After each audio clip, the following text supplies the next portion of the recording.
बिस्मिल्लाहिर्रहमानिर्रहीम। अस्सलामु अलैकुम दोस्तों, जमान खान को मलिंगा बनाने में कप्तान शानशाह अफरीदी का हाथ है। दौरान मैच शानशाह अफरीदी ने जो किया सोशल मीडिया पर काफी ज्यादा वायरल हो रहा है और शायकीन क्रिकेटर उनकी खूब तारीफें कर रहे हैं। दौरान मैच गुज़िश्ता कल मुल्तान सुल्तान के खिलाफ शानशाह अफरीदी ने ऐसा क्या कर दिया जो वीडियो सोशल मीडिया पर काफी ज्यादा वायरल हो रही है। गुजारिश है इस मुख्तसर वीडियो को आखिर तक जरूर देखे, इस वीडियो को लाइक करे और इस वीडियो के मुतालिक कमेंट सेक्शन में अपनी राय के इज़हार जरूर करें। दोस्तों, गुज़िश्ता कल लाहौर कलंदर और मुल्तान सुल्तान के माबेन पाकिस्तान सुपर लीग PSL 8 का पहला मैच खेला गया, जो कि इंतहाई शानदार और सनसनीखेज मुकाबला हुआ। लाहौर कलंदर की बात करें तो लाहौर कलंदर ने मुकर्ररा 20 ओवर में 175 रन बनाए और मुल्तान सुल्तान की टीम को 175 रन का टारगेट दिया। 175 रन के हदफ के ताक़ुब में मुल्तान सुल्तान के ओपनर ने बहुत ही धमाकेदार ओपनिंग स्टैंड फराहम किया। ताहम बाद में लाहौर के गेंदबाजों ने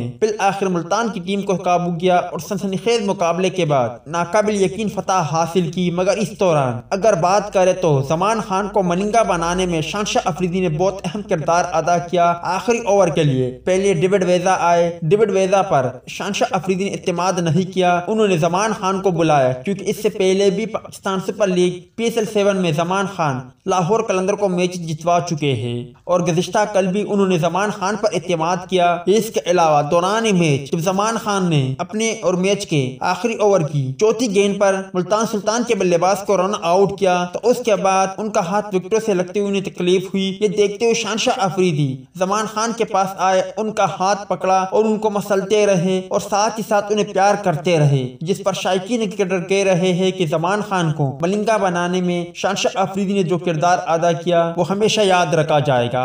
आप क्या कहते हो? कमेंट सेक्शन में लाजमी तौर पर बताएं।